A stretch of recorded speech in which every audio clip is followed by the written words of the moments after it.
نحمده ونستعينه ونستغفره ونستهديه ونؤمن به ونتوكل عليه ونعوذ بالله من شرور أنفسنا ومن سيئات أعمالنا من يهده الله فلا مضل له ومن يضلله فلا هادي له ونشهد أن لا إله إلا الله وحده لا شريك له ونشهد أن سيدنا ومولانا محمدا عبده ورسوله صلى الله تعالى عليه وعلى آله وأصحابه وأتباعه وأمته وسلم تسليما كثيرا كثيرا أما بعد فأعوذ بالله من الشيطان الرجيم بسم الله الرحمن الرحيم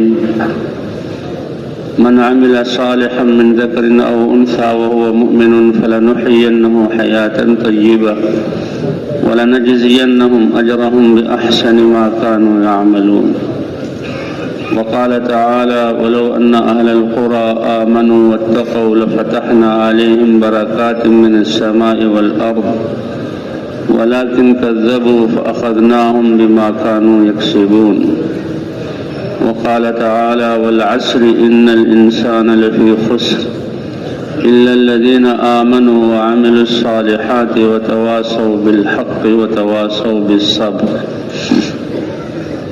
صدق الله العظيم وقال رسول الله صلى الله عليه وسلم من قال لا إله إلا الله مخلصا بقلبه دخل الجنة قيل وما إخلاصها يا رسول الله قال أن تحجزه عن محارم الله وقال النبي صلى الله عليه وسلم أيها الناس قولوا لا إله إلا الله تفلحوا وقال النبي صلى الله عليه وسلم إن الله لا ينظر إلى صوركم ولا إلى أموالكم ولكن ينظر إلى قلوبكم وأعمالكم أو كما قال النبي صلی اللہ علیہ وسلم۔ میرے عزیز دوستوں اور بھائیوں، انسان اس دنیا میں بہت تھوڑے عرصے کے لیے آیا ہے اور یہ زندگی اللہ کی دی ہوئی ایک قیمتی امانت ہے۔ نہ انسان کا آنا اپنی مرضی سے ہے اور نہ اپنی مرضی سے انسان جا سکتا ہے، یہ اللہ کا نظام ہے۔ تو جیسے یہ اپنی مرضی سے نہیں آیا اور نہ اپنی مرضی سے جائے گا، یہ درمیان کی تھوڑی سی زندگی ہے، اس کو بھی انسان اللہ کی مرضی کے تابع کر دے، کیونکہ اصل اللہ کا امر ہے اور اصل اللہ کی رضا ہے۔ تو یہ زندگی کہنے کے اعتبار سے بہت مختصر ہے، آخرت کے اعتبار سے بہت مختصر ہے، لیکن بہت قیمتی ہے اور بہت اہم ہے کہ اسی زندگی کے صحیح گزرنے پر اس زندگی کے حالات کا بھی ٹھیک ہونا ہے، اور قیامت تک پہنچنے میں جو مراحل موت کا ہے، قبر کا مرحلہ ہے، پھر میدان محشر ہے، اور آخری ٹھکانہ اللہ نے جنت بنایا، اور اگر جنت کی تیاری نہ کی تو جہنم۔ ہم سب کو اللہ جہنم سے محفوظ فرمائے۔ اس کا دار و مدار اس تھوڑی سی زندگی کے صحیح استعمال کرنے پر ہے۔ بطور نمونہ کہ اللہ نے یہ زندگی دی، اللہ انسان کو نوازنا چاہتے ہیں، اپنے لامحدود خزانوں سے دینا چاہتے ہیں، اپنی قدرت سے اس کے کام بنانا چاہتے ہیں۔ وہ رب ہے، وہ ارحم الراحمین ہے، اس لیے یہ تھوڑی سی زندگی بطور نمونہ کی دی ہے۔ تو اس تھوڑی سی زندگی کہنے کے اعتبار سے یہ بہت کم ہے، لیکن بہت اہم ہے۔ آخرت کی ہمیشہ کی زندگی، پہلے دن کو وہاں قیامت کا دن قرار کہا گیا، قیامت کا دن پہلا دن، اور اس کی مقدار ہو 50,000 سنہ، وہ پہلا دن 50,000 سال کے برابر ہوگا دنیا کے اعتبار سے، 50,000 سال کا دن۔ اور وہ دن کس لیے رکھا گیا؟ اس کو یوم الحساب کہتے ہیں، اس کو یوم المحشر کہتے ہیں، کہ اللہ نے زندگی کی امانت اور دوسری جو نعمتیں اور انسان کے جسم کے اعضاء اور صلاحیتیں سب کے بارے میں اللہ پوچھیں گے۔ بتاؤ یہ نعمتیں اور یہ صلاحیتیں اور یہ زندگی اور زندگی کے سانس کہاں استعمال کی ہے، کیونکہ بہت قیمتی یہ جو ہے امانت ہے۔ ما منکم من احد الا سیکلمہ ربہ لیس بینہ وبینہ ترجمان۔ تم میں سے کوئی ایسا نہیں کہ اللہ براہ راست اس سے بات نہ فرمائے، اور کوئی بیچ میں واسطہ اور ترجمان نہیں ہوگا، اور اللہ یہی کہیں گے میرے بندے انسان بنا کر یہ عظیم صلاحیتیں دے کر، دنیا کی زندگی کی امانت دے کر، ساری کائنات کو مسخر کر کے تمہیں دنیا میں تیاری کے لیے بھیجا تھا، آج کے دن کی تیاری کے لیے، میرے سامنے پیش ہونے کے لیے۔ بتاؤ تم نے کیا آگے بھیجا ہے؟ تو پریشان ہوگا اللہ کی ذات اور ہمیشہ کی زندگی، اس کے لیے میں نے کیا کیا ہے؟ دائیں بائیں دیکھے گا تو دائیں بائیں اپنے خواہشات پر چلنے کی زندگی اور گناہوں کو دیکھے گا۔ اس لیے یہ زندگی، اس کی بہت اہمیت ہے، اور یہ اللہ کی مہربانی ہے کہ عمل کا وقت تھوڑا سا دیا ہے اور اجر اللہ تعالیٰ نے ہمیشہ ہمیشہ کا رکھا ہے۔ تو ہر انسان کامیابی چاہتا ہے۔ کامیابی کا تعلق یہ دنیا کی بنی ہوئی چیزیں اور مخلوقات اور نقشوں سے نہیں ہے، یہ تو اللہ کی مخلوق ہے۔ اللہ نے ان کو پیدا کیا، اللہ ان کو چلا رہے ہیں، اور اللہ ہی اپنے حکم سے ختم کر دیں گے۔ یہ تو بے جان ہیں، یہ تو اندھے ہیں۔ کامیابی وہ اوامر ہیں جو اللہ نے انسان کو عطا فرمائے۔ ان چیزوں میں اور اس زندگی میں اللہ کے احکام کو، اس لیے اللہ نے کامیابی کے لیے وہ سرمایہ دیا جو انسان کے اندر کی مایا ہے، کہ اپنے دل کا یقین ٹھیک کر لے اور جسم سے صادر ہونے والے اعمال یعنی جسم کے استعمال کو صحیح کر لیں۔ جب یہ سارا جسم بنایا اللہ نے تو کس کو حق ہے کہ اس جسم کے صحیح استعمال ہونے کا طریقہ دیں؟ یہ اللہ کو حق ہے۔ اس لیے دین اور دین کے احکام یہ اللہ نے کسی فرشتے کو بھی نہیں دیے کہ بھئی انسان کے لیے دیا ہے تم طریقہ زندگی طے کر لو، نہ نبیوں کو دیے، نہ نبیوں سے مشورہ کیا۔ دین وہ اللہ کے احکام کا مجموعہ ہے کہ جسم کو کیسے استعمال کرنا جو اللہ نے انسانوں کے لیے بنایا ہے، کیونکہ سارے اعضاء اللہ کی امانت ہیں۔ آنکھ کا وہ استعمال، اللہ نے بنائی آنکھ، اور اللہ کی پسند کیا ہے؟ زبان اور زبان میں بولنے کی طاقت، پھر ایک ایک نعمت میں ہزاروں نعمتیں چھپی ہوئی ہیں۔ آنکھ سے صرف دیکھنا نہیں، فاصلوں کو سمجھنا، آنکھ کی شکلوں کو دیکھنا، اور وہ متشکل ہے مختلف صورتوں میں، اس کو دیکھنا، ان کے رنگوں کو دیکھنا۔ ایک ایک نعمت میں اللہ نے ہزاروں نعمتیں چھپائی ہوئی۔ زبان صرف بول نہیں رہی، زبان میں چکھنے کا مادہ بھی رکھا ہے، اور زبان سے انسان کیا کیا بولتا ہے، عقل کے ساتھ بولتا ہے۔ تو ان کے بعد ان السمع والبصر والفؤاد کل اولئک کان عنہ مسئولا، اے انسان تمہارے یہ کان اور تمہاری یہ آنکھ اور تمہارا یہ دل اور عقل، اس کے بارے میں پوچھا جائے گا۔ تم آنکھ سے دیکھ رہے ہو لیکن آنکھ کس سے دیکھ رہی ہے؟ تم زبان سے بول رہے ہو لیکن زبان کس سے بول رہی ہے؟ تم کانوں سے سن رہے ہو، کان کس سے سن رہے ہیں؟ کیونکہ تمہارے ہی برابر میں تم جیسا خوبصورت طاقتور صحت مند انسان، آج اس کی روح نکل گئی، اعلان ہوا کہ بھئی فلاں کا انتقال ہو گیا، سارا جسم صحیح سالم ہے اور بالکل ٹھیک ہے، آنکھیں بالکل ٹھیک تھی، چشمے کی ضرورت ہی نہیں تھی، سوئی میں دھاگا پروتا تھا، اندھیرے میں بھی دیکھ لیتا تھا، آج یہ کیوں نہیں دیکھ رہا؟ یہ تو بڑی فصیح اور بڑی اچھی باتیں کرتا تھا، ہنسوں کو رلا دیتا، رونے والوں کو ہنسا دیتا، اور جو ہے فضاؤں کو بدل دیتا، آج یہ زبان ہل کیوں نہیں رہی؟ جبکہ اس کی بوڑھی ماں اس کو پکار رہی ہے، اس کے ننھے ننھے بچے اس کو باپ کہہ کر پکار رہے ہیں، آج ضرورت ہے ان کو، اور جبکہ اس کی بیوی اس کو پکار رہی ہے، لیکن یہ جواب نہیں دے سکتا۔ یہ سب مرہون منت ہے اللہ کے امر، روح کا، کہ روح ہے تو یہ سارے اعضاء کام بھی کر رہے ہیں اور صحیح کام کر رہے ہیں، اور سارے اعضاء جڑے ہوئے بھی ہیں۔ اسی طرح اس کائنات کی روح کے لیے اللہ نے اپنے احکام کا مجموعہ دین نبیوں کو دے کر اتارا ہے۔ اس لیے جب بھی قوم دین سے ہٹی کہ اپنی بھی ہلاکت کے اسباب کیے اور اللہ کا دین اور کائنات کی روح نہ ہو تو اللہ زمین و آسمان بھی ختم ہو جائیں اور اللہ نے دنیا کو چلانا ہے تو اللہ نبی کو بھیج دیتے ہیں۔ اور انبیاء آ کر سب سے پہلے جو دین کی بنیاد ہے اور دین پر چلانے والی طاقت ہے اللہ کی معرفت، اللہ کی معرفت کا نور، ہدایت کا نور، وہ نور جو دلوں میں ہوتا ہے، یہ سورج کی روشنی، یہ بلبوں کی روشنی، آنکھ کی روشنی ہمیں چیزوں کی شکلیں اور چیزوں کے نفع نقصان کو دکھلاتی ہے، لیکن یہ چیزیں تو مخلوق ہیں، اس کے استعمال کرنے والا تو جو ہے اور اس میں تصرف کرنے والی ذات وہ اللہ کی ہے۔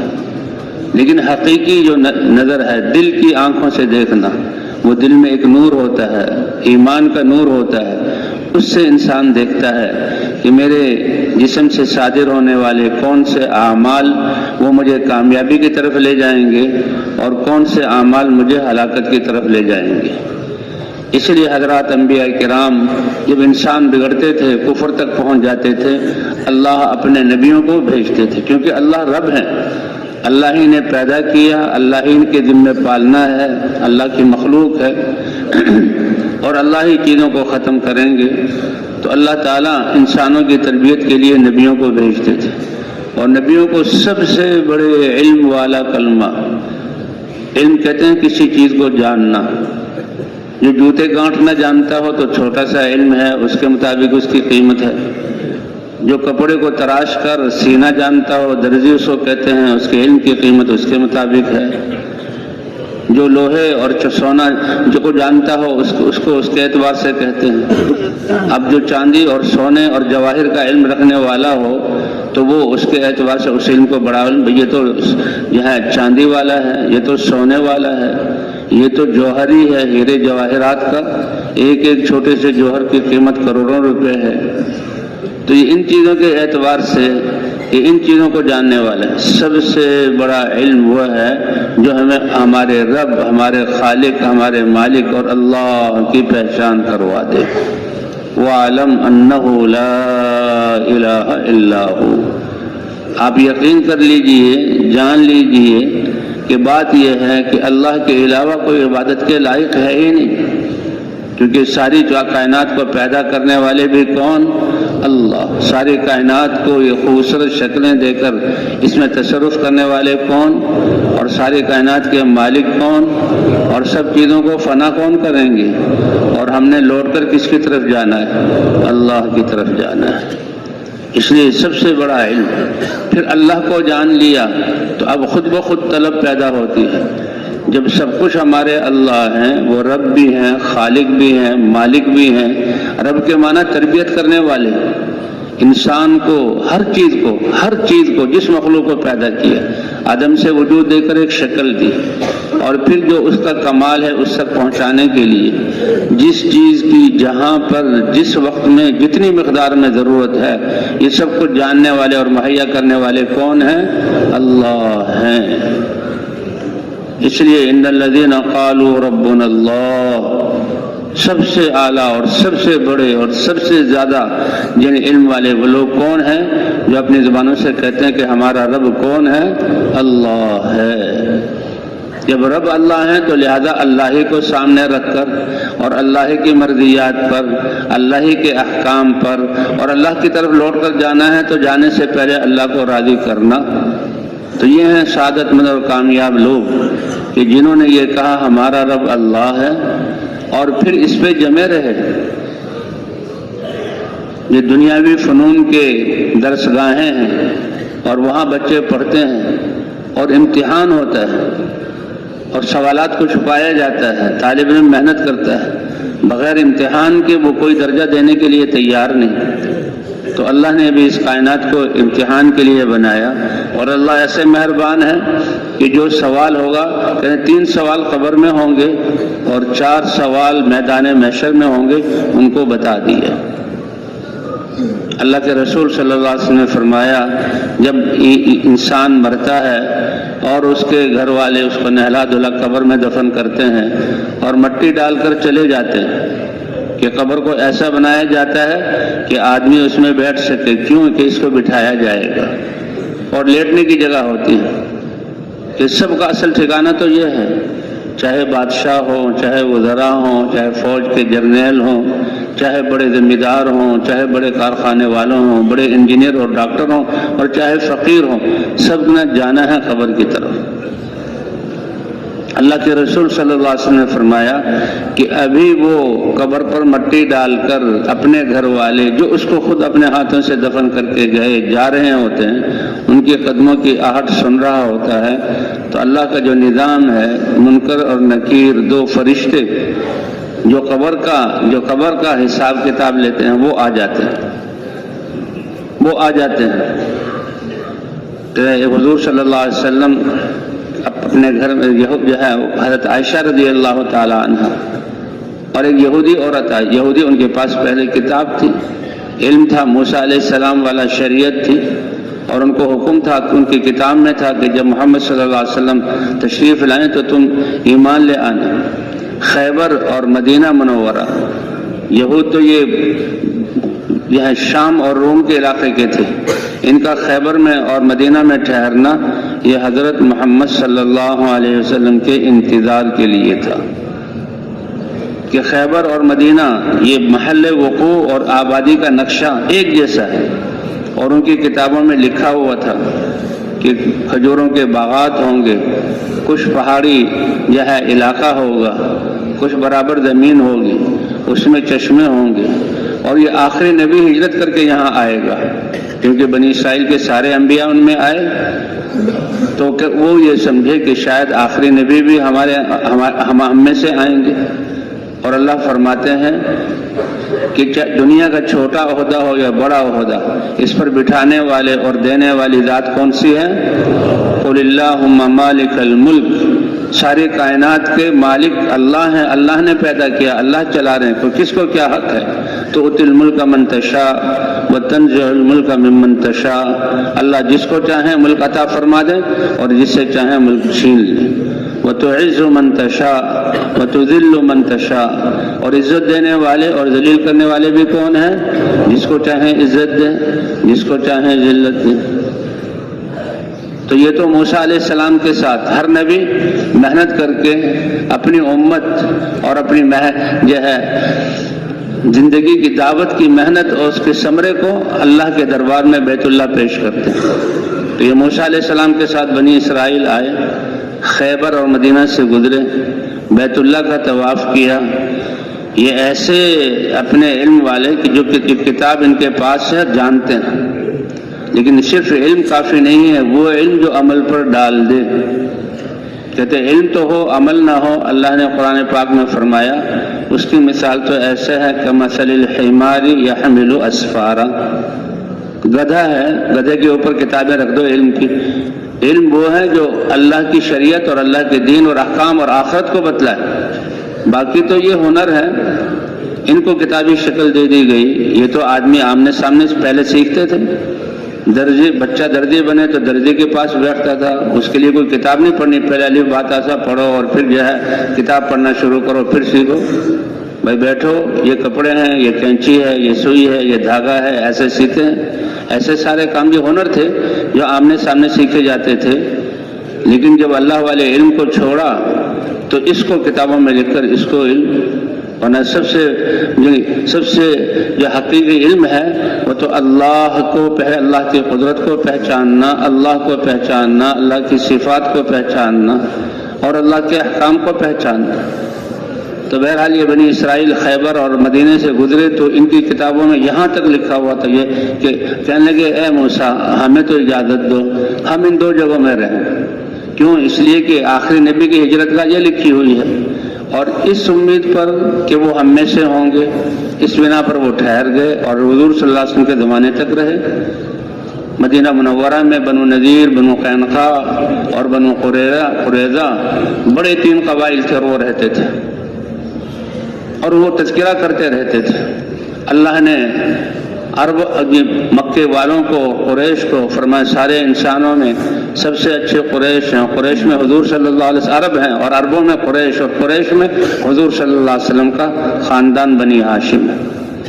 اللہ نے اس خاندان کو جو ہے ابراہیم علیہ السلام کی اولاد میں سے، بنی اسرائیل بھی ابراہیم علیہ السلام کی اولاد ہے، کہ ابراہیم علیہ السلام، سارہ علیہ السلام، اسحاق علیہ السلام، اور اس سے آگے جو ہے یہ اولاد چلی، وہ بھی خاندان ہے لیکن ان کی قربانیاں چھوٹی ہیں، تو اللہ نے بنی اسرائیل کے انبیاء بھیجے، اور ایک طرف جو ہے ہاجر علیہ السلام ہے، اور ان سے اللہ تعالیٰ نے اسماعیل علیہ السلام، ان کی قربانی زیادہ ہے۔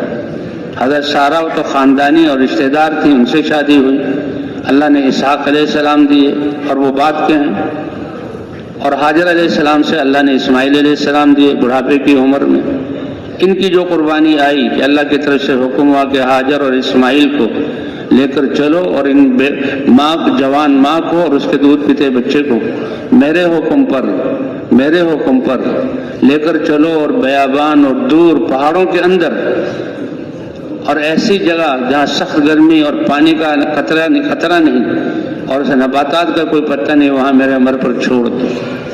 تو اس خاندان نے بڑی قربانی دی، اور قربان جائیں حضرت حاجر علیہ السلام کے، کہ جب ابراہیم علیہ السلام ان کو لے کر چلے شام، تو سرسبز شاداب اور بلاد مبارکہ، کھیت اور باغات اور پھل اور نعمتیں، اور پھر وہاں کے پھلوں میں اور نعمتوں میں مٹھاس اور غذائیت، یہ بلاد مبارکہ ہیں، کہ ان کو چھوڑ دو اللہ کے حکم پر، کیونکہ پالنے والی ذات کون سی ہے؟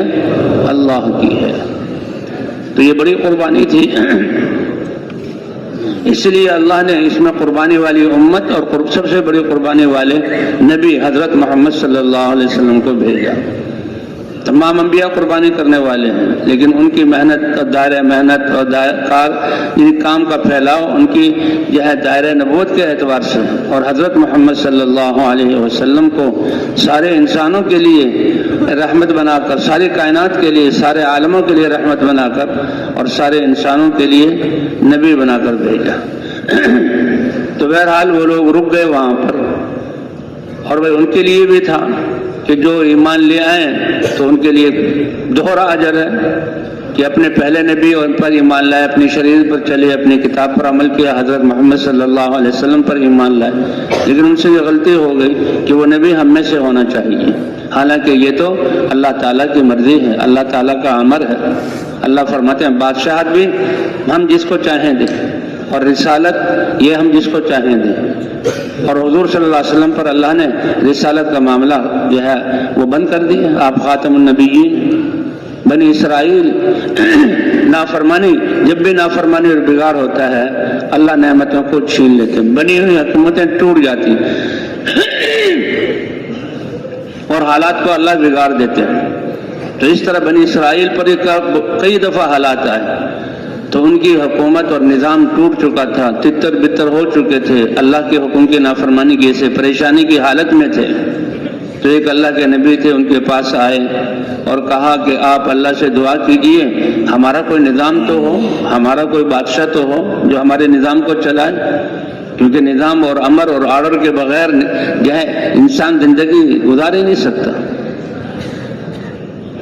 تو اللہ تعالیٰ نے کہا ٹھیک ہے، ہم طالوت کو بادشاہ بنا کر بھیجتے ہیں۔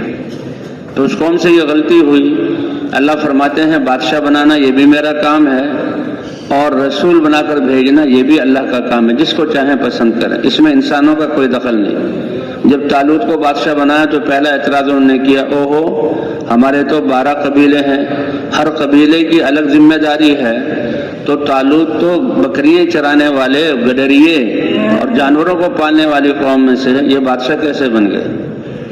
اللہ نے فرمایا یہ میرا کام ہے، یہ دنیا میری ہے، میں جس کو چاہوں بادشاہ بنا دوں۔ اور پھر ہر چیز کے لیے ایک صلاحیت ہوتی ہے، فلاں قوم میں سے ہونا یہ ضروری نہیں، بادشاہت کے لیے جسمانی قوت اور بادشاہت کے لیے لڑائی کے امور کو جاننا اور نظام چلانے کے لیے عقل کا ہونا یہ طالوت میں ہے، ہم نے طالوت کو بادشاہ بنا کر بھیج دیا۔ تو اسی طرح رسولوں کو، فرشتوں میں سے بھی وہ فرشتے جو اللہ کا پیغام لے کر آئیں، وہ جبرائیل علیہ السلام اللہ نے پسند کیا۔ اس میں بھی ان قوم سے غلطی ہوئی کہ جبرائیل تو ہمارا دشمن ہے۔ اللہ فرماتے ہیں جو جبرائیل کا دشمن ہے وہ اللہ کا بھی دشمن ہے، اللہ کے رسول کا بھی دشمن ہے، کہ جبرائیل کیوں وہی لے کر آتا ہے؟ تو فرشتوں میں سے بھی اللہ چھانٹتے ہیں اور انسانوں میں سے بھی اللہ چھانٹتے ہیں۔ تو ابراہیم علیہ السلام قربانی کا حضور صلی اللہ علیہ وسلم نے فرمایا میں اور میری امت یہ میرے دادا ابراہیم علیہ السلام کی جو ہے دعا کا نتیجہ ہے کہ پہلے تو انبیاء قربانی کرتے تھے اور ابراہیم علیہ السلام نے اپنی ذات کو بھی پیش کر دیا، اے اللہ تیری طرف بلانے کی پاداش میں اگر یہ تیرا بندہ نمرود سرکش اور تیری جو ہے مخلوق پر ظلم کرنے والا یہ مجھے آگ میں ڈالتا ہے تو حسبی اللہ، آپ میرے لیے کافی ہے۔ اگر آپ کا یہ ہے کہ میں اس آگ میں جل کر میرا جسم ختم ہو جائے تو اللہ کے امر پر ختم ہونا یہی کامیابی ہے۔ تو انبیاء یہی سمجھاتے ہیں، جیسے دنیا میں کہتے ہیں آرڈر پر آرڈر، اس پر نظام چل رہا ہے، اللہ بھی یہ کہتے ہیں کہ آرڈر اور امر دینے کا حق کس کو ہے؟ وَلِلَّهِ الْأَمْرُ مِنْ قَبْلُ وَمِنْ بَعْدُ۔ اور انسان کو یہی سمجھانا، اللہ کا تعارف کرا کے کہ اللہ رب العالمین ہیں، ساری کائنات کے خالق ہیں، ہر چیز پر قادر ہیں اور سب کچھ اللہ نے بنایا، اس کے خزانے بھرے ہوئے ہیں، اسی کی طرف لوٹ کر جانا ہے، لہذا اسی کا امر لا الہ الا اللہ، اس میں انسان اسی بات کا اعتراف کر کے اور اللہ سے اقرار اور عہد کرتا ہے کہ لا الہ الا اللہ یہ تو میری حفاظت کا قلعہ ہے، اور میرا بندہ جو لا الہ الا اللہ کا اقرار کر کے اپنے آپ کو میرے حوالے کر کے جب وہ میری حفاظت کے قلعے میں آتا ہے تو قلعہ تو حفاظت کے لیے آتا ہے، اور وہ چیز جس سے اپنے آپ کو بچانے اور حفاظت کی ضرورت ہے وہ اللہ کی ناراضگی اور غصہ ہے، اللہ کی ناراضگی اور غصہ ہے۔ فرمایا کہ اللہ کی ناراضگی اور غصہ جہنم سے بھی سخت چیز ہے، کہ جہنم بھی اللہ کی پناہ چاہتی ہے کہ اللہ اس سے، جہنم ایک مخلوق ہے، اللہ کا حکم ہے اور اللہ کے حکم سے وہ چل رہی ہے۔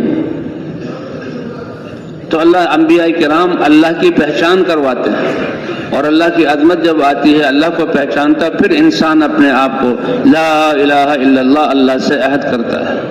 والذین آمنوا اشد حبا للہ، اللہ پر ایمان لانے والے، اور ایمان کا معنی اللہ کو پہچاننا، تو وہ سب سے زیادہ کس سے محبت کریں گے؟ اللہ سے۔ انسان کی یہ فطرت ہے اور انسان کا یہ مزاج ہے، اسی لیے انبیاء کرام صحیح محنت دے کر بھیجے جاتے ہیں کہ اللہ کی پہچان کرواؤ۔ اور جب تو اس سے پہلے تو لوگ انبیاء کے مخالف ہیں، اے نبی آپ ہمارے جیسے تو تھے، ہم میں سے تو ہیں، اور اب آپ کہتے ہیں میں نبی ہوں، ہاں میں اللہ نے چھانٹا ہے، اللہ نے نبی بنا کر بھیجا ہے اور میں اللہ کا تعارف کراتا ہوں۔ تو ابتدائی محنت میں تو وہ لوگ بفر جاتے ہیں اور مخالفت میں آ جاتے ہیں، آپ ہمارے باپ دادا کے طریقوں کو غلط کہہ رہے ہیں، اور آپ ہمارے باپ دادا کے خداؤں کو جن کی ہم صدیوں سے عبادت کر رہے ہیں ان کی نفی کر رہے ہیں۔ لیکن جب محنت چلتی ہے اور انبیاء اس نبی، ہر نبی اپنی قوم کو اس کلمے کی دعوت دیتا ہے، جو ایمان لے آتا ہے اللہ کو پہچان لیتا ہے، اب وہ نبی کے تابع ہو جاتا ہے اور سب کچھ اپنا نبی کے فرمان پر، کیونکہ اللہ کا فرمان ہے سب کچھ لگانے والا۔ اسی لیے اللہ نے فرمایا والذین آمنوا اشد حبا للہ، ایمان والے تو سب سے زیادہ کس سے محبت کرتے ہیں؟ اللہ سے۔ یہ قربانی سے سارا نظام کہ حضرات انبیاء کرام اپنی زندگی کو اور اپنے جذبات کو اور سب کچھ کو قربان کرتے ہیں اپنی امت اور انسانوں کے ایمان کے لیے، انسانوں کو کامیابی والے راستے پر چلانے کے لیے۔ یہ انبیاء کرام کی ہستی ہے۔ اور سب سے آخر میں اللہ تعالیٰ نے سب سے بڑے نبی اپنے حبیب حضرت محمد صلی اللہ علیہ وسلم کو سارے انسانوں کا رسول اور نبی بنا کر بھیجا۔ فرمایا کہ میرے دادا ابراہیم علیہ السلام انہوں نے قربانی دی، جان کی قربانی بھی دی کہ پیش کر دیا۔ منظر تو یہی ہے، آگ میں ڈالے جائیں گے اور قصہ ختم ہو جائے گا۔ فرشتے آ گئے، فرشتے جو نور سے بنے ہوئے، کہتے ہیں ڈوبتے کو تنکے کا سہارا صحیح۔ تو یہ تو جو ہے ایمان والا، اس کے نہیں ڈوبتے کو تنکے کا سہارا صحیح، ایمان والے کے تو سہارا اللہ کا سہارا، اور اللہ سب کچھ ہر چیز پر قادر ہے۔ اس لیے ایمان والا تو کیا کہتا ہے؟ حسبی اللہ، میرے لیے کون کافی ہے؟ اور یہی اللہ فرماتے ہیں کہ ایمان والے بھروسہ کریں تو اللہ پر، اور وَمَن يَتَوَكَّلْ عَلَى اللَّهِ فَهُوَ حَسْبُهُ، اور اللہ فرماتے ہیں کہ جو مجھ پر بھروسہ کرے گا میں اس کی کفایت کروں گا، کیونکہ اللہ قدرت والے ہیں۔ اللہ اس کائنات کو بھی بنایا، اس میں نفع نقصان بھی اللہ نے رکھا، تو اللہ کی قدرت ان چیزوں کے ساتھ مقید نہیں ہوگی، نفع والی چیزوں میں نقصان ڈال دیں اور نقصان والی چیزوں میں نفع ڈال دیں، اور اللہ کر کے دکھاتے رہے ہیں۔ تو بہرحال فرشتے آئے، جبرائیل علیہ السلام فرشتے آئے، اور یہ حال ہے، پوری فوج، بادشاہ اور پوری قوم، اور سامنے آگ کا سمندر، لیکن قربان جائیں ابراہیم علیہ السلام، کیا ایمان تھا۔ فرشتوں نے پیشکش کی، کہا اگر اللہ نے تمہیں حکم دیا ہے تو یہ تمہارے رب کا معاملہ ہے، اس میں دخل نہیں دیتا، تو تم اپنے رب کا حکم پورا کرو۔ بہرحال میرے بارے میں پوچھنا چاہتے ہو تو یہ میرا اور میرے اللہ کا معاملہ ہے، یہ جو کچھ ہو رہا ہے اللہ کے لیے ہو رہا ہے، تو میرا اللہ کافی ہے۔ تو اللہ فرماتے ہیں کہ یہ میرے نبی، میرے خلیل نے جب یہ حسبی اللہ کہا تو ہم نے براہ راست آگ کو آگ ہوتے ہوئے ٹھنڈا کر دیا۔ یہ نہیں کہ ہوا چلائی اور آگ اڑ گئی، اور انہی لوگوں کو فرشتوں نے کہا کہ یہ ہوا کا فرشتہ ہے، آپ اس کو حکم دیں، ایسی آگ اڑے گی کہ یہ آگ اڑے گی کہ یہ ساری آگ انہی لوگوں پر چلی جائے گی، یہی کوئلہ بن جائیں گے۔ اور یہ پانی کا فرشتہ ہے، اس کو حکم دے ایسی بارش ہوگی کہ ساری آگ بجھ جائے گی۔ یہ پہاڑوں کا فرشتہ ہے، اس کو حکم دے کہ یہ پہاڑوں کو ملا دے، کیونکہ وہ یہ ایک وادی تھی اور پہاڑوں پر بیٹھے ہوئے تھے اور یہ نظارہ تماشا کر رہے تھے، ایک شور تھا، پورا ملک تھا، اور ایک پوری طاقت، ایسی طاقت کہ ایک شخص وہ کہتا ہے میں ہوں تمہارا رب، میں ہوں تمہیں پالنے والا، میں ہوں تمہارا رزاق۔ اور اس کے مقابلے میں ابراہیم علیہ السلام کی دعوت، اس لیے ایمان اور اللہ کی ذات پر یقین یہ سب سے بڑا سرمایہ ہے ایمان والے کے لیے۔ اور حضرات انبیاء کرام اسی ایمان کی دعوت، حضرات انبیاء کرام کا ایمان، انا عند ظن عبدی بی، میرے بندے جیسے تم مجھ پر یقین کرو گے اس کے مطابق میں تمہارا معاملہ کروں گا۔ تو اللہ نے کوئی بارش نہیں برسائی اور کوئی ہوا نہیں چلائی اور نہ فرشتوں کا استعمال کیا، آگ کو آگ ہوتے ہوئے اللہ نے براہ راست حکم دیا، یا نار کونی بردا و سلاما علی ابراہیم، آگ ہوتے ہوئے ابراہیم کے علاوہ جو چیز بھی ہے اس کو جلا دو، اور اسی وقت میں ابراہیم کے لیے ٹھنڈی ہو جاؤ۔ کہ ایک دم اتنی ٹھنڈی ہوئی کہ ٹھنڈ سے بھی تکلیف ہوتی ہو، کہ نہیں ایسی ٹھنڈی بھی نہیں، سلامتی والی جس میں راحت ہو، سلامتی والی جس میں راحت ہے۔ ابو مسلم خولانی کا واقعہ لکھا ہے، یہ حضور صلی اللہ علیہ وسلم کی امت میں تھے، صحابی تو نہیں تھے، تابعی تھے، نہ جو ہے حضور کی کوئی زیارت نہ کر سکے، اور ایمان والے تھے۔ اور ان کے ہاں حضور صلی اللہ علیہ وسلم کے انتقال کے بعد جب ارتداد کی ہوا چلی تو ان کے ہاں اسود عنسی ایک شخص گمراہ وہ کھڑا ہوا، اس نے کہا میں بھی نبوت کا دعویٰ کرتا ہوں اور میرے پیچھے بھی لوگ چلیں گے، تو لوگ اس کے پیچھے چل پڑے۔ تو یہ ابو مسلم خولانی، عبداللہ بن شعب غالباً ان کا نام تھا، یہ پکے ایمان والے تھے۔ لوگوں نے کہا سردار صاحب ہم نے تو آپ کو نبی مان لیا، جھوٹا نبی ہے، مان لیا، ہم آپ کی اتباع کریں گے۔ وہ تو ایمان نہیں تھا ان لوگوں میں، ایمان کا نور نہیں تھا۔ تو بہرحال کہ آپ کو نبی نہیں بلایا، کہ تم حضرت محمد صلی اللہ علیہ وسلم کو اللہ کا رسول مانتے ہو؟ کہا بالکل۔ کہا مجھے بھی رسول مانو گے؟ کہ یہ بات تو سننے کے قابل بھی نہیں، ماننا تو اگلی بات ہے، مجھے تمہاری بات ہی، میں تمہاری بات سنتا ہی نہیں۔ جھنجھلایا غصہ، پھر دوبارہ کہا، پھر انہوں نے وہی جواب دیا کہ محمد صلی اللہ علیہ وسلم اللہ کے یہ رسول ہیں، میں ان پر یقین رکھتا ہوں، وہ خاتم النبیین ہیں۔ کہا میں جو کہہ رہا ہوں میں اللہ کا رسول ہوں، کہ یہ بات نہیں سمجھ نہیں آتی، سننے کے قابل ہی نہیں۔ تو اتنا غصے میں آیا کہ جلاؤ آگ اس کو اور ڈالو، اس کو پتہ لگے کہ میری سرداری اور میں نے جھوٹا دعویٰ کیا، اس کا انکار کر رہا۔ وہ چلا گیا، لوگوں نے آگ جلائی، آگ میں ان کو ڈالا گیا۔ تو اللہ تعالیٰ نے وہ معاملہ کیا جو ابراہیم علیہ السلام کے ساتھ کیا تھا، کہ وہ آگ میں ہے، آگ نے ان کو جلایا نہیں۔ لوگ بھاگے اس کے پیچھے، او جھوٹے نبوت کا دعویٰ کرنے والے، وہ تو اس کے ماننے والے تھے کہ ابو مسلم خولانی عبداللہ بن شعب غالباً کا نام ہے، اس کو نکال دو، وہ تو آگ ان کو جلا ہی نہیں رہی۔ لوگ حقیقت کو سمجھ کر تمہیں رد کر دیں گے۔ وہ آیا، ہاتھ جوڑے کے چلے جاؤ یہاں سے، اور وہ مدینہ منورہ آ گئے۔ اب مدینہ منورہ آئے، سب سے مسجد نبوی میں، شاید بیت اللہ سے ہو کر آئے مسجد نبوی میں، اس وقت حضرت ابوبکر صدیق رضی اللہ تعالیٰ عنہ کا زمانہ خلافت تھا، حضرت عمر رضی اللہ تعالیٰ عنہ مسجد نبوی میں موجود تھے۔ یہ آئے، اللہ کے رسول کے دربار پر حاضری دی، پھر نفل پڑھنے لگے۔ ان کی شکل و صورت کو دیکھ کر حضرت عمر سمجھ گئے کہ یہ اجنبی اور مسافر آدمی ہے۔ پاس آئے حال احوال پوچھنے کے لیے۔ یہ حضرات تو مہمان نواز اور انسانوں کے بارے میں فکر کرنے والے تھے، یہ نہیں کہ کون آیا کون گیا ہمیں پتہ ہی نہیں۔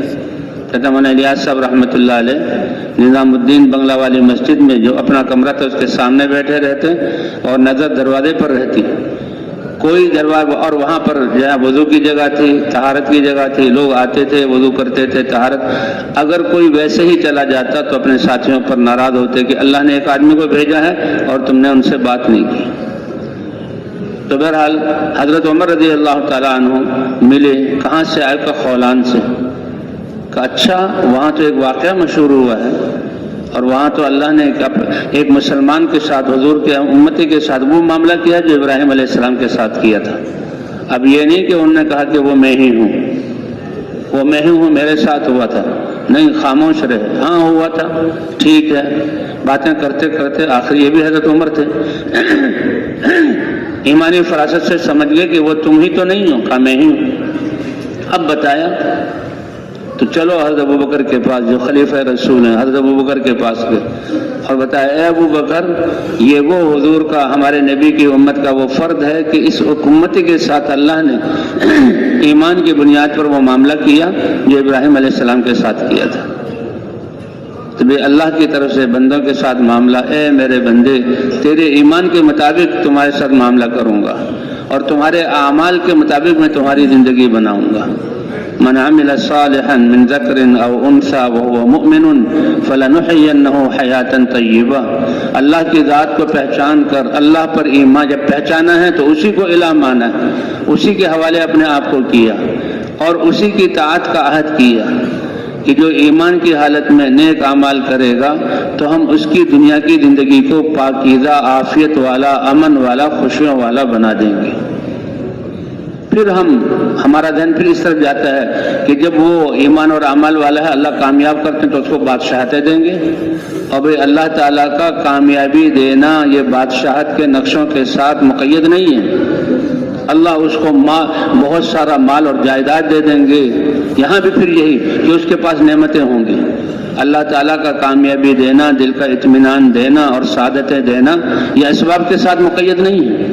اللہ تعالیٰ تو وہ ہستی ہے کہ آگ میں ابراہیم علیہ السلام کو وہ اطمینان دے دیں۔ پوچھا گیا کہ آپ نے بچپن شاہی محلات میں گزارا ہے، آپ تو نمرود کے وزیر آزر جو بت بنا کر یہاں بیچتے تھے ان کے بیٹے تھے، آپ نے محلات میں وقت گزارا ہے، تو زندگی کا سب سے سکون اور راحت والا وقت کا جو راحت اللہ تعالیٰ نے مجھے 40 دن اس آگ کے اندر پہنچائی، ایسی راحت مجھے محلات میں بھی نہیں ملی، کیونکہ راحت دینے والی ذات کس کی ہے؟ اور اللہ کا امر کسی اسباب کا مقید نہیں ہے، اسباب کا مقید نہیں ہے۔ تو اس لیے حضرات انبیاء کرام کہ جو اللہ کی طرف سے چنے ہوئے لوگوں کی طرف بھیجے جاتے تھے، سب سے پہلے انسانوں کو اللہ کی معرفت کراتے، اللہ کی معرفت کا نور آتا۔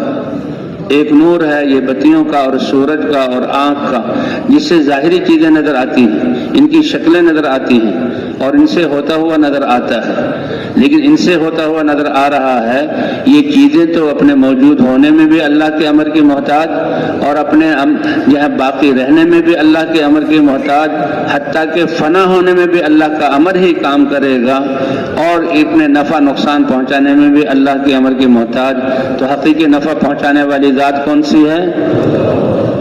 تو وہ کہ اللہ حقیقی مالک اللہ ہیں اور اللہ کے امر کو ماننے میں کامیابی ہے۔ تو یہ دل میں ایمان کا نور آتا ہے، اس نور سے دل کی آنکھوں سے انسان دیکھتا ہے کہ کون جو ہے کامیاب ہے اور کون ناکام ہے۔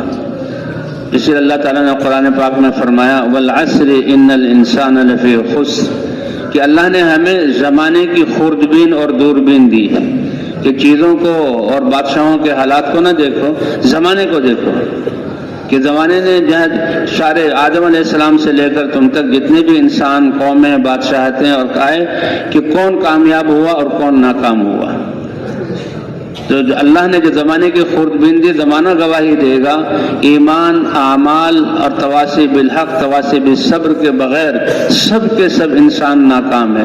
ناکامی سے نکلنے کا پہلا قدم اللہ کی ذات کو پہچاننا اور اللہ کے پر ایمان لانا ہے، اور یہی سب سے بڑا سرمایہ ہے اور یہی بنیاد ہے۔ جیسے یہ بلب اور یہ پنکھے اور یہ کولر جو چلے ہیں، ایئر کنڈیشن، یہ سب چل رہے ہیں تو دیکھنے میں پنکھا بہت شکل اچھی ہے، لائٹ کیسے روشنی آ رہی ہے، اور یہ نظام وائرنگ کا کتنا اچھا ہے، لیکن اس کے اندر کرنے والی طاقت وہ کرنٹ کی ہے۔ اگر پیچھے بجلی گھر نہ ہو اور وہ جہاں بجلی بن رہی ہے وہ نظام نہ ہو، اور یا ہوتے ہوئے بجلی منقطع ہو جائے، تو نہ بلب جلے گا اور نہ پنکھے چلیں گے۔ تو اسی طرح انسان کو اللہ کے دین پر چلانے والی طاقت وہ اللہ کی ذات پر ایمان ہے، یہ سب سے بنیادی اور سب سے بڑی بات ہے۔ اس لیے حضرات انبیاء کرام جب قومیں بگڑتی اور اپنی ہلاکت کے کنارے تک پہنچتی، اللہ نے نظام کو چلانا ہے، اللہ کی یہ سنت۔ اللہ فرماتے ہیں لو شاء لہداکم اجمعین، ایک اللہ کی قدرت ہے، اگر اللہ چاہیں تو سب کو ہدایت دے دے۔ وہ اللہ جو زمینداروں کے گندم اور چاول کے بیج زمین میں مٹی میں ڈالنے کے بعد اور پھر اس کو پانی دیتے رہنے کے بعد 6 مہینے بعد ایک بیج سے گندم کے 700 بیج دیتے ہیں اور چاول کے ایک دانے سے سینکڑوں دانے عطا فرماتے ہیں، تو وہ اللہ براہ راست اس زمین کے ذرات سے رزق بنانے پہ بھی قادر ہیں۔ تو وہ قادر ہیں کہ نہیں؟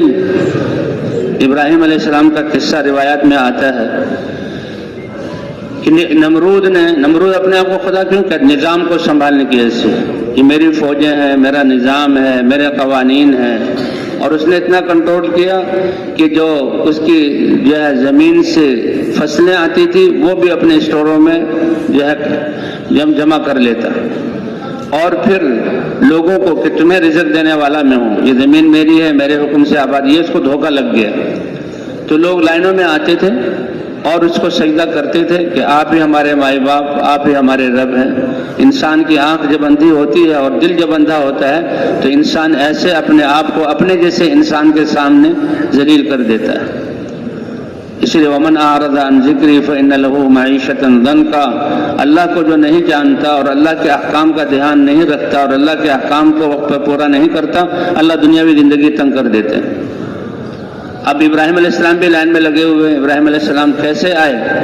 کہ تم جو ہے تمہارے ذمہ نظام ہے، تمہارے پاس یہ رزق ہے، میں اپنے گھر والوں کے لیے یہ گندم لینے آیا ہوں۔ کہ تمہیں پتہ نہیں کہ آداب شاہی کا کہ مجھے جو سجدہ کرے گا، اس نے کہا تم جیسا تمہیں تو سجدہ کروں گا نہیں، کہ تمہیں میں پھر دوں گا بھی نہیں۔ ابراہیم علیہ السلام ہٹ گئے کہ تم دینے والے نہیں۔ روایت ہے یہ کہ اسرائیلی روایات بیان کر سکتے۔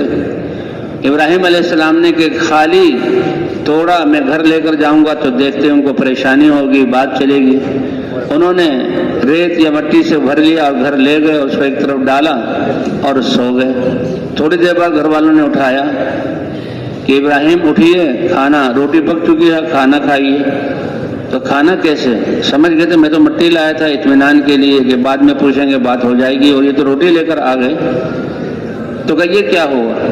کہ وہ جو آپ آٹا لائے تھے اس سے ہم نے اس کو جو ہے گوندھا اور روٹی بنائی اور روٹی لے کر آ گئے۔ فوراً سمجھ گئے کہ میرے نمرود کے سامنے سجدہ کرنے سے منع کرنا اور اس کو رد کر دینا، میرے رب نے احسان فرمایا کہ جو زمینداروں کو اس مٹی سے 6 مہینے بعد غلہ دیتا ہے، اس اللہ نے میرے لیے اس مٹی کو فوراً ہی جو ہے غلہ بنا دیا۔ تو کرنے والی ذات کون سی ہے؟ یہی نبیوں کی دعوت ہے۔ اور یہ ایمان سب سے بڑا انا عند ظن عبدی بھی، یہ انسان کے یہ دل کا یقین، یہ اس کا سرمایہ۔ اور اعضاء کا اب یہ کیا ہے؟ ٹریفک پولیس والا تو وہاں کھڑا ہوا ہے چوک پہ، ہاتھوں سے اشارہ کرا، وہ کوئی حل نہیں چلا رہا ہے، وہ کوئی کارخانہ نہیں چلا رہا، وہ کوئی چیزیں نہیں بنا رہا، وہ تو اشارہ کر رہا ہے، لیکن حکومت کے امر پر اشارے کرنے کی وجہ سے وہ کہتا ہے مجھے تنخواہ ملے گی، میرا نظام چلے گا۔ اللہ فرماتے ہیں مجھ پر ایمان لا کر نماز میں کھڑے ہو کر میرے سامنے ہاتھوں کو اٹھانا، رکوع میں جانا، سجدے میں جانا، یہ میرے امر کے احکام ہیں، اس کی وجہ سے میں تمہاری دنیا اور آخرت بنا دوں گا۔ قد افلح المؤمنون الذین هم فی صلاتهم خاشعون، وہ لوگ جو نمازوں میں اپنے دل کو بھی پرسکون رکھتے ہوں، اللہ کی طرف متوجہ، اور اعضاء کو بھی پرسکون رکھتے ہوں، وہ فلاح دنیا اور آخرت کی اعلیٰ درجے کی کامیابی لے اٹھے۔ قد افلح المؤمنون الذین هم فی صلاتهم خاشعون، تو بنیاد اس کا ایمان ہے، اور ایمان کے بعد پھر اللہ تعالیٰ نے، کیونکہ ساری زندگی عبادت کے لیے دی گئی، اس عبادت پر آنے کی مشق کے لیے اللہ نے 5 نمازیں دی کہ روزانہ اللہ کے دربار میں حاضری، اور اللہ کے دربار میں حاضر ہو کر اللہ سے مناجات۔ الصلاۃ معراج المومن، کہ حضور صلی اللہ علیہ وسلم معراج میں تشریف لے گئے، اللہ نے اپنے قریب کیا اور اللہ کے سامنے التحیات للہ والصلوات والطیبات یہ پیش کیا، اور اللہ نے امت کے لیے 5 نمازیں دی کہ باقی احکام تو اللہ نے دنیا میں اتارے وحی کے ذریعے سے، اور نماز اتنا بڑا کہ اپنے دربار میں بلا کے، جیسے ہم لوگوں کی بادشاہوں کی اپنے دوستوں کو کوئی معمولی ہدیہ دینا، جاؤ بھائی یہ فلاں کو دے دو میری طرف سے، یہ پیسے دے دو، یہ فلاں چیز دے دو، لیکن جب خاص اور اہم دینا ہو، اپنی طرف متوجہ کرنا ہو، تو پھر اپنے فلاں کو بلا کر لاؤ۔ تو اللہ نے اپنے نبی کو اب جو ہے بلایا معراج میں، سبحان الذی اسریٰ بعبدہ لیلا من المسجد الحرام الی المسجد الاقصی الذی بارکنا حولہ، اور نماز کیجئے، اور نماز یہ عبادت ہے، پورا جسم اللہ کے حکام، تو 50 نمازیں، کیوں؟ یہ میرے بندے ہیں، میں نے بندگی کے لیے پیدا کی، نماز سب سے بڑی عبادت ہے، یہ نمازیں پڑھتے رہیں گے، میں ان کے جسم کے نظام کو چلاتا رہوں گا۔ جسم کے نظام اور جسم کی ترقی اور نشو و نما کے لیے پیٹ میں غلہ جائے اور غذا فلاں وٹامن ہو، فلاں وٹامن بی ہو، سی ہو، اے ہو، یہ ہو، اس کی اللہ کو ضرورت نہیں۔ عبادت میں لگنے سے اللہ ان کے نظام کو چاہیے 50 نمازوں میں لگے رہیں اور میں ان کو پالتا رہوں، اور یہی اللہ نے قرآن میں فرمایا، اور اسی کا یقین بنانا ہے، اور یہی ہمارا امتحان ہے۔ وما خلقت الجن والانس الا لیعبدون، سارے انسان اور جنات کو سب سے بڑا مقصد کہ ہر وقت اللہ کے امر کو پورا کرنا۔ اللہ خالق ہیں، ہم مخلوق ہیں، اللہ رب ہیں، ہم مربوب ہیں، اللہ رزاق ہیں، ہم مرزوق ہیں، اور اللہ حفاظت کرنے والے ہیں، ہم حفاظت کے محتاج ہیں، اللہ غنی ہے، ہم محتاج ہیں۔ تو اس لیے کہا عبادت میں لگے رہو، رزق میں پہنچاؤں گا، باقی تم اپنا رزق خود کماؤ، اس کے لیے نہیں۔ تم کیا رزق کماؤ گے؟ کیا زمین سے غلے تم اگا سکتے ہو؟ کیا آسمانوں سے پانی تم برسا سکتے ہو؟ کیا درخت پیدا کر کے جس میں تم آگ لگاتے ہو، نظام کو چلاتے ہو، تم کر سکتے ہو؟ یہ درخت اور پودے تم پیدا کرتے ہو، غلے تم اگاتے ہو، آسمانوں سے بارش تم برساتے ہو، سب کچھ کرنے والی ذات کون سی ہے؟ تو رزق تو اللہ دیں گے۔ وما اريد یطعمون، تم بادشاہوں کی طرح کہ تم پر ٹیکس لگا کر کے خزانہ خالی ہے، نظام چلانا ہے، ٹیکس دو، تو اللہ تم سے مال بھی نہیں چاہتے، بلکہ سب کو سب کچھ دینے والی ذات کون سی ہے؟ رزق زندگی کے نظام کے لیے، زمین کا ٹھہرنا، آسمان کا اپنی جگہ برقرار رہنا، سورج اور چاند کا نکلنا، ہواؤں کا چلنا، آکسیجن کا حاصل ہونا، پانی کا بہنا، غلوں کا اگنا، یہ سب رزق ہے کہ جس سے انسان کا نظام، اور پھر یہ تو باہر کا ہے، اور انسان کے جسم کے اندر سانسوں کا جو ہے ترتیب کے ساتھ چلنا، دل کا دھڑکنا، اور گردوں کا صفائی کرنا، اور جو ہے پھیپھڑوں کا سانس کو لینا، اور جگر کا اپنا کام کرنا، بچانے کا، یہ سارا اللہ کا رزق ہے، اور اس کو چلانے والی ذات کس کی ہے؟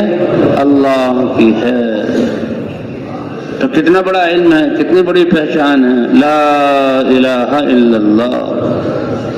تو اللہ تعالیٰ نے یہ دنیا کی تھوڑی سی زندگی دی ہے، اور یہ زندگی اپنے سامنے پیش ہونے کی تیاری کے لیے دی ہے، اور کامیاب کرنے کے لیے دی ہے۔ تو اصل زندگی آخرت کی ہے. آخرت کی زندگی کا بننا اور دنیا کی زندگی کا بننا یہ اللہ کی ذات پر ایمان اور اللہ کے احکام، اللہ کے آرڈر پر، احکام پر چلنا، اس میں اللہ نے کامیابی رکھی ہے. جیسے روح اللہ کا امر ہے، جب تک جسم میں باقی ہے سارے جسم کے اعضاء جڑے ہوئے بھی ہیں اور سارے جسم کے اعضاء اپنا اپنا کام کر رہے ہیں. بالکل جسم صحت مند ہو اور یہ آدمی بالکل نوجوان ہو اور روح نکل جائے تو پھر اب یہ جسم برقرار بھی نہیں رہے گا، یہ اعضاء جڑے بھی نہیں رہیں گے، یہ حسن بھی ختم ہو جائے گا، بلکہ اتنی جلدی کہ یہ پھولنا شروع ہوگا، شکل بگڑے گی، بچے دیکھ کر چیخیں مار کر روئیں گے، گھر والے دیکھیں گے یہ کیا ہو گیا، اسی لیے قبر میں دفن کیا جاتا ہے.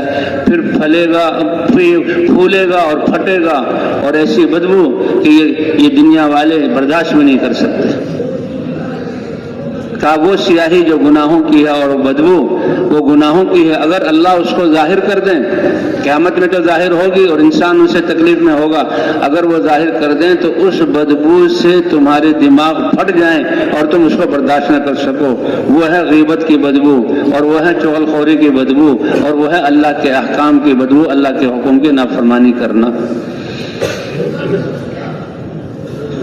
اس لیے بھائی کامیابی والی زندگی اعمال والی ہے. یہ زندگی اللہ نے بطور امانت کی دی اور اس زندگی کو امتحان کے لیے کہ سب سے پہلا سوال تمہارا رب کون ہے. اس لیے فرمایا جن لوگوں نے کہا ہمارا رب اللہ ہے ثم استقاموا، پھر اس پر جمے رہے. اس اللہ نے قرآن کی ابتدا بھی الحمدللہ رب العالمین اور 900 یا 300 مرتبہ رب کے لفظ کو دہرایا ہے، اور قرآن کی انتہا بھی قل اعوذ برب الفلق قل اعوذ برب الناس. نماز شروع کرتا ہے اللہ اکبر سے، رکوع میں جاتا ہے سبحان ربی العظیم اور سجدے میں جاتا ہے سبحان ربی الاعلیٰ. اور یہی سوال ہوگا کہ زبان سے جو کہہ رہے ہو اس کو دل میں لے آؤ، زبان سے جو کہہ رہے ہو اس کو دل میں لے آؤ. دنیا میں تو انسان کے دل میں کچھ اور ہے اور زبان سے کچھ اور کہ یہ چلتا رہتا ہے، لیکن مرنے کے بعد اب جو دل میں ہوگا وہی زبان پر ہوگا. اس لیے حضور نے فرمایا منکر نکیر آئیں گے اور سب سے پہلا سوال ہوگا ہمارا ربک، تمہارا رب کون ہے.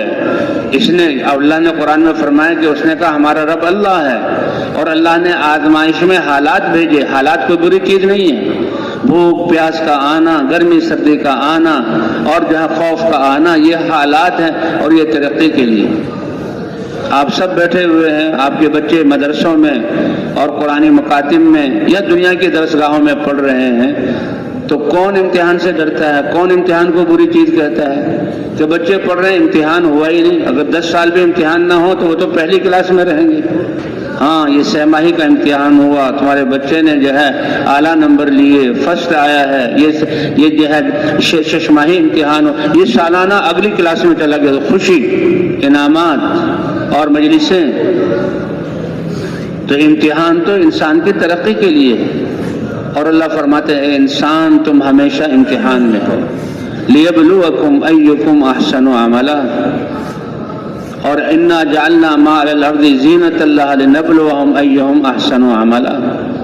اور جو سوال ہوں گے وہ سوالات بتا دیے. دنیا کے سوالات کا پرچہ آؤٹ ہو جائے تو امتحان کا نظام ہی ختم، دوبارہ نئے سرے سے تیاری کا موقع دیا تھا، سوالات بتائی نہیں جائیں گے اور وقت دیا جائے گا. اور امتحان کے کمرے میں وہ بچہ کتنا جو ہے پریشان اور کتنا تھوڑے سے وقت میں وہ جوابات دینا. اللہ فرماتے ہیں کہ پوری زندگی ہے تمہارے آخرت کا امتحان کی تیاری کرنے کے لیے، اور یہ سوالات ہیں ان کی تیاری کر لو. پہلا سوال تمہارا رب کون ہے؟ تو اللہ فرماتے ہیں جنہوں نے کہا ہمارا رب اللہ ہے اس پر جمے رہے. حالات امتحان کے لیے آئیں گے. وَلَنَبْلُوَنَّكُمْ بِشَيْءٍ مِّنَ الْخَوْفِ وَالْجُوعِ وَنَقْصٍ مِّنَ الْأَمْوَالِ وَالْأَنفُسِ وَالثَّمَرَاتِ.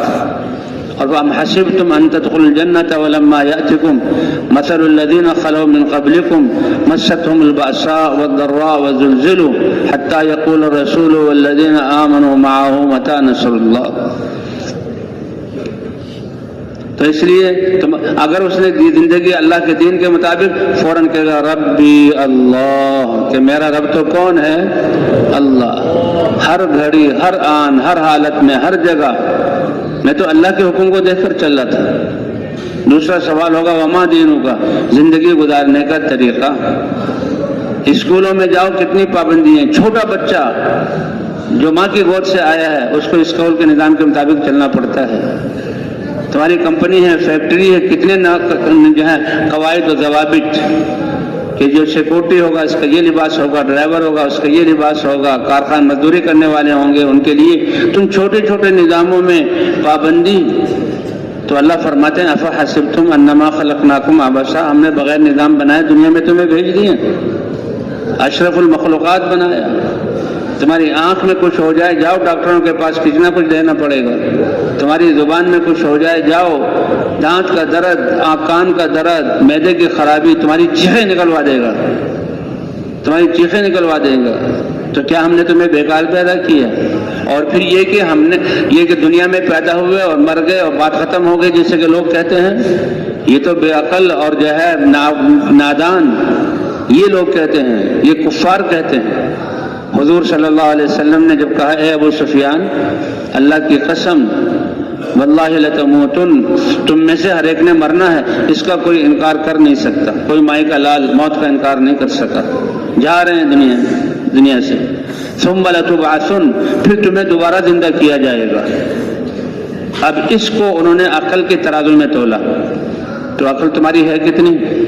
تمہارے پاس علم کے جو آلات ہیں, تمہاری دیکھنے کی حیثیت کیا ہے؟ یہ تو اللہ نے آنکھوں کی بینائی ٹھیک رکھی ہے, تب بھی تمہیں سامنے کی چیز نظر آتی ہے, دائیں بائیں پیچھے کی چیز نظر نہیں آتی. اور تب بھی تمہیں قریب کی چیز نظر آتی ہے, دور کی چیز نظر نہیں آتی. اور تب بھی تمہیں ایسا نظر آتا ہے کہ روڈ پہ سڑک پر چل رہے ہو, 60 فٹ کی سڑک ہے, دونوں طرف درخت ہیں, اور تم دیکھ رہے ہو کہ بالکل آگے درخت دونوں مل گئے, راستہ ہے ہی نہیں. تمہاری نظر کا دھوکہ ہے. یہ تمہاری نظر کا جو ہے وہ حال ہے. ایسی طرح جتنے بھی استعدادیں دی ہیں, عقل کی تمہاری عقل ایسی ہے, اس لیے دنیا سے پہلے کی زندگی کے بارے میں سوچو گے. علم تو وہ ہے جو اللہ نے نبیوں کو دیا. ہاں, حضرات انبیاء کرام نے آ کر جو ہے لوگوں کو اللہ کا تعارف کرایا, اور پھر اللہ نے اپنا دین اتارا. اللہ نے اپنا دین اتارا ہے, تو وہ ہے علم. تو اس لیے تمہارا رب کون ہے؟ کہ ربی اللہ. وما دینک, تو اللہ فرماتے ہیں بیکار پیدا نہیں کیا, علم اتارا ہے, اس میں اپنے احکام اتارے ہیں. اس لیے پوچھا جائے گا زندگی گزارنے کا طریقہ کیا تھا. پاکستان میں رہتے تھے, پاکستان کے روڈوں پر کیا کہتے ہیں ٹریفک چلاتے تھے, پاکستان کے دفتروں میں, فوجوں میں, پولیس میں, اداروں میں کام کرتے تھے, تو پاکستان حکومت کے قانون پر چلتے تھے اور سمجھتے تھے کہ قانون پر چلیں گے تو کچھ گزارا ہوگا. اللہ کی دنیا میں رہے تو بتاؤ اللہ کی دنیا میں اللہ کے احکام کا علم کتنا حاصل کیا اور اللہ کے دین پر کتنا چلے. تمہیں پالنے والا کون ہے, تمہارا ضابطہ حیات کیا ہے. اور پھر حضور صلی اللہ علیہ وسلم کے بارے میں مختلف روایات, آپ ان کے بارے میں کیا کہتے ہیں جو تمہاری طرف بھیجا گیا. ایک روایت میں کہ پردے ہٹا دیے جائیں گے, حضور سامنے فرمایا جو ایمان اور اعمال تیاری کر کے گئے ہوں گے وہ ایسے خوش قسمت, وہ کہیں گے ربی اللہ, میرا رب تو کون ہے. کیونکہ ہم دن رات دعوت دیتے ہیں اس بات کی, او لوگو سب سے بڑی ذات کس کی ہے اور کام بنانے والا کون ہے. کامیابی اللہ کے احکام میں. یہ اتنی دعوت کے دل میں, زبان سے یہ دل میں, تو یہی کوشش ہے کہ جو زبان کی بات ہمارے دل میں آ جائے. وہ کہے گا ربی اللہ دینی الاسلام, میرا دین تو وہ اللہ کا بنایا ہوا. یہ سارے دنیا کے وکلاء, سارے دنیا کے مبصرین, سارے دنیا کے مقننین, ساری دنیا کے سائنسدان اور ڈاکٹر مل جائیں, ساری جب آدم علیہ السلام سے لے کر قیامت تک سارے آنے والے انسانوں کی کمی اللہ فرماتے ہیں یہ جلد باز ہے, یہ بے صبرا ہے, یہ ناعاقبت اندیش ہے, یہ ناشکرا ہے, یہ گھبرا جانے والا ہے. اتنے عیب ہیں کہ ان کے بس کی بات ہی نہیں کہ انسان کے لیے طریقہ جو ہے بتائیں. یہ تو کس کا کام ہے؟ اللہ کا. اس لیے اللہ نے بہت بڑی آیت قرآن میں ہمارے لیے اتاری, الیوم اکملت لکم دینکم واتممت علیکم نعمتی ورضیت لکم الاسلام دینا.